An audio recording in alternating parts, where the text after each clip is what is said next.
warahmatullahi wabarakatuh. Perkenalkan, nama saya Intan Putri Munggaran. Di sini saya akan menjelaskan mengenai konsep kompetensi guru. Yang pertama, ada pengertian kompetensi. Kompetensi berasal dari bahasa Inggris competency yang artinya kecakapan atau kemampuan. Menurut Munandar, ada dua faktor yang mempengaruhi kompetensi, yaitu faktor bawaan seperti bakat dan faktor latihan seperti hasil belajar. Menurut Spencer, dikutip oleh Hamzah B. Uno, kompetensi sebagai penampilan kinerja atau situasi. Kemampuan seseorang ada juga yang dibentuk oleh faktor pengetahuan, seperti yang dikatakan oleh Hamzah B. Uno, bahwa kompetensi mengacu pada kemampuan melaksanakan sesuatu yang diperoleh melalui pendidikan. Menurut pendapat yang dikemukakan oleh Glasser, dikutip oleh Nana Sujana, bahwa ada 4 hal yang harus diketahui oleh guru, yakni yang pertama, menguasai bahan pelajaran. Yang kedua, kemampuan mendiagnosa tingkah laku. Yang ketiga, kemampuan melaksanakan proses pengajaran. Dan yang terakhir adalah kemampuan mengukur hasil belajar siswa. Secara umum, guru harus memiliki kemampuan dalam bidang ilmu yang diajarkannya, memiliki kemampuan tentang teoritik, bagaimana mengajar yang baik, dari mulai perencanaan, implementasi, sampai evaluasi, dan memiliki loyalitas keguruan, yaitu tugas-tugas yang tidak semata-mata di dalam kelas, namun juga di luar kelas. Adapun macam-macam kompetensi guru, yang pertama menguasai bahan. Nah, menguasai bahan ini harus dipersiapkan untuk menunjang proses pembelajaran. Yang kedua, mengelola program belajar mengajar, yaitu meliputi merumus standar kompetensi dengan jelas, tepat, dan benar. Yang ketiga, mengelola kelas. Bagaimana caranya guru mengelola kelas agar siswa atau peserta didik mampu belajar dengan aman dan nyaman. Kemudian yang keempat, mengelola media. Guru harus bisa mengelola media, baik itu komunikasi atau informasi. Kemudian yang kelima, menguasai landasan pendidikan. Yang dimaksud landasan pendidikan di sini yaitu Al-Quran dan hadis. Yang keenam, mengelola interaksi belajar mengajar. Seorang guru harus bisa berinteraksi dengan siswanya, menuntut komponen-komponen yaitu metode, alat, atau sarana. Kemudian yang ketujuh, menilai potensi siswa untuk kepentingan pengajaran. Guru diwajibkan menilai prestasi siswa untuk kegiatan pembelajaran selanjutnya. Kemudian yang kedelapan, mengenal fungsi dan program layanan, bimbingan, dan penyuluhan di sekolah. Program ini untuk mengatasi masalah siswa atau peserta didik. Kemudian, yang kesembilan, mengenal dan menyelenggarakan administrasi sekolah. Di samping tugas guru sebagai pengajar, guru juga harus bisa menjadi administrator. Kemudian yang terakhir, memahami prinsip penelitian pendidikan guna keperluan pengajaran profesional. Assalamualaikum warahmatullahi wabarakatuh. Di sini saya akan melanjutkan materi selanjutnya, yakni tentang kompetensi guru dalam regulasi. Seperti yang kita ketahui, guru merupakan profesi yang sangat mulia yang titik beratnya berfungsi sebagai sumber ilmu pengetahuan bagi anak didiknya. Dan pendidikan merupakan perwujudan dari sarana untuk mengembangkan dan juga meningkatkan proses pembangunan nasional. Tentunya, pendidikan tersebut harus ditunjang dengan sarana dan juga prasarana yang memadai. Pendidikan merupakan suatu proses multidimensial yang meliputi bimbingan ataupun pembinaan yang dilakukan secara sadar oleh pendidik terhadap perkembangan jasmani dan juga rohani peserta didik menuju terbentuknya kepribadian yang utama. Nah, untuk mencapai tujuan pendidikan, sangatlah dituntut untuk menguasai kompetensi guru secara profesional, seperti tercantum dalam Undang-Undang Guru dan Dosen Nomor 14 Tahun 2005 Pasal 10, yang di dalamnya tercantum ada 4 kompetensi. Yang pertama adalah kompetensi pedagogik. Menurut istilah umum, pedagogik itu dapat diberi makna sebagai ilmu dan seni mengajar anak-anak, atau juga berarti kemampuan dalam mengelola peserta didik. Nah, dalam kompetensi pedagogik ini, guru dituntut untuk dapat memahami bagaimana memberikan pengajaran yang baik dan juga benar pada peserta didiknya. Kompetensi ini penting dalam penentu keberhasilan proses belajar karena telah bersentuhan secara langsung dengan kegiatan pengelolaan pembelajaran peserta didik. Lalu yang kedua adalah kompetensi profesional, di mana kompetensi profesional guru adalah kemampuan seorang guru dalam menguasai materi pelajaran secara luas dan juga mendalam, yang memungkinkan membimbing siswa memenuhi standar yang ditetapkan oleh Standar Nasional Pendidikan. Kompetensi profesional guru mencakup menguasai materi, strukturnya, konsepnya, dan juga pola pikir keilmuan, menguasai standar kompetensi dan juga kompetensi dasar, serta dapat mengembangkan materi pembelajaran, mengembangkan keprofesionalannya secara berkelanjutan, serta dapat memanfaatkan teknologi informasi dan juga komunikasi. Dan guru dinilai profesional apabila yang pertama, guru tersebut mampu mengembangkan tanggung jawab dengan sebaik-baiknya.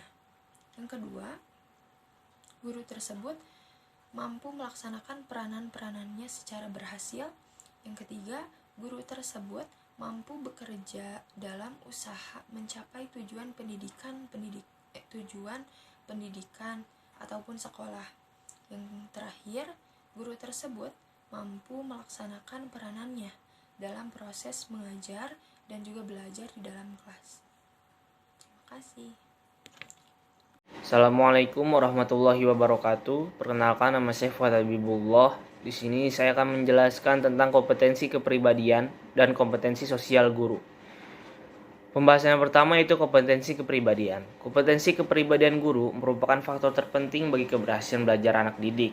Seorang guru hendaknya tidak hanya mampu memerintahkan, tetapi juga mampu menjadi panutan bagi siswanya sehingga siswa dapat mengikutinya tanpa merasakan adanya suatu unsur paksaan.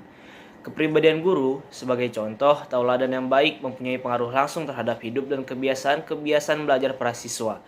Yang dimaksud dengan kepribadian di sini meliputi pengetahuan, keterampilan, ide, sikap, dan juga persepsi yang dimilikinya tentang orang lain.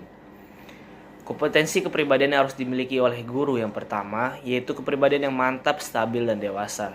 Ujian guru dalam membentuk kepribadian yang mantap, stabil, dan dewasa adalah emosinya. Ketika guru mendapat rangsangan yang memancing emosinya, maka guru akan mengendalikan emosinya. Apabila guru memiliki kepribadian yang mantap, stabil, dan dewasa, sehingga mampu menjaga sikap dan perilaku serta emosinya, maka peserta didik juga akan nyaman dengan guru tersebut sehingga proses pembelajaran akan berlangsung dengan baik.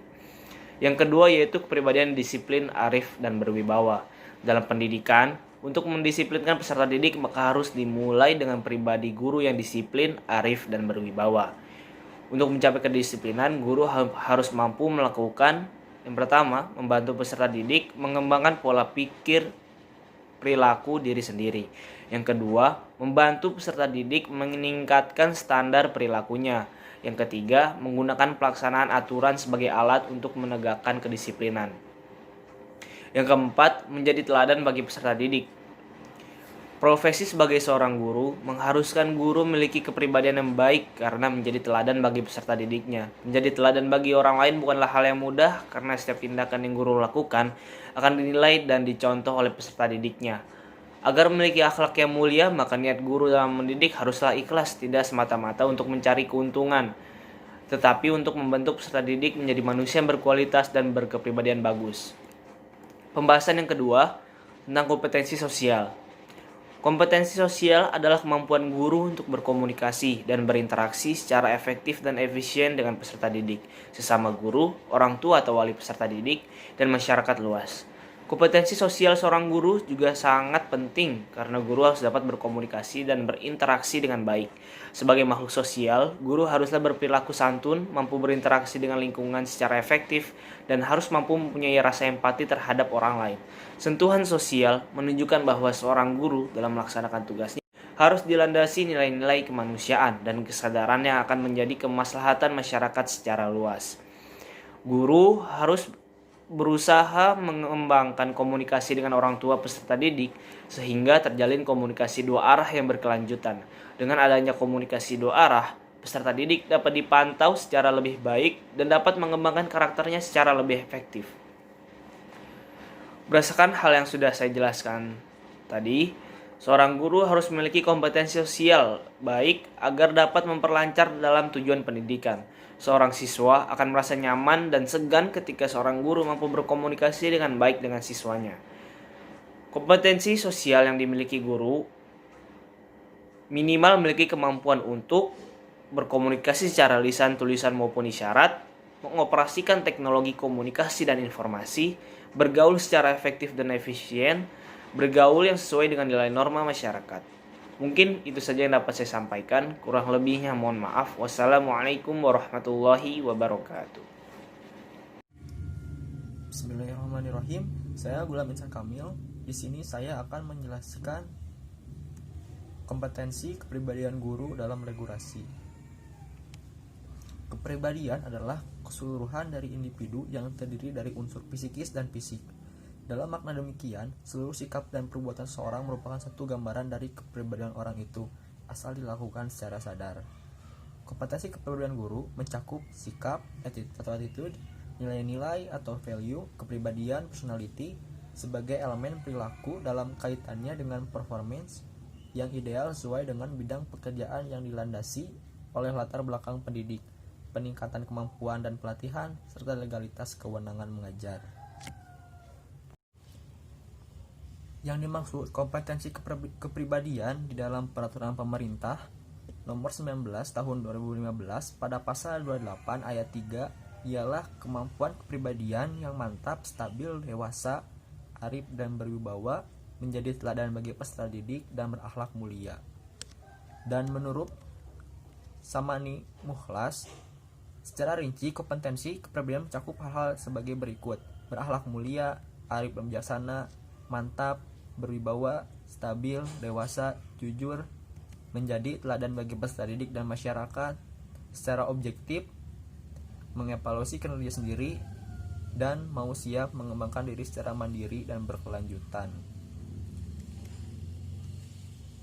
Sementara itu, Permendiknas nomor 16 tahun 2007 tentang kualifikasi dan kompetensi guru menjelaskan kompetensi kepribadian untuk guru kelas dan guru mata pelajaran pada semua jenjang pendidikan dasar dan menengah sebagai berikut. Yang pertama, bertindak sesuai dengan norma agama, hukum, sosial, dan kebudayaan nasional Indonesia. Yang kedua, menampilkan diri sebagai pribadi yang jujur, berakhlak mulia, dan teladan bagi peserta didik dan masyarakat. Yang ketiga, menampilkan diri sebagai pribadi yang mantap, stabil, dewasa, arif, dan berwibawa. Yang keempat, menunjukkan etos kerja, tanggung jawab yang tinggi, rasa bangga menjadi guru, dan rasa percaya diri.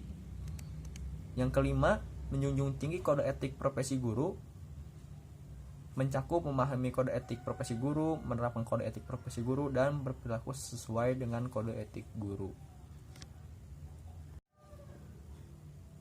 Profil guru ideal adalah sosok yang mengabdikan diri berdasarkan panggilan jiwa, panggilan hati nurani, bukan karena tuntutan uang belaka.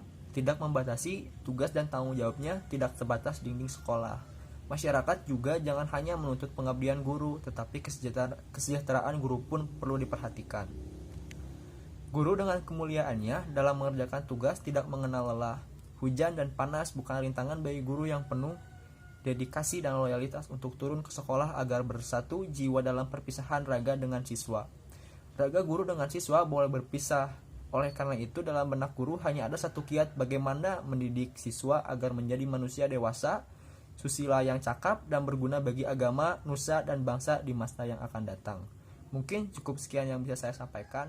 Terima kasih.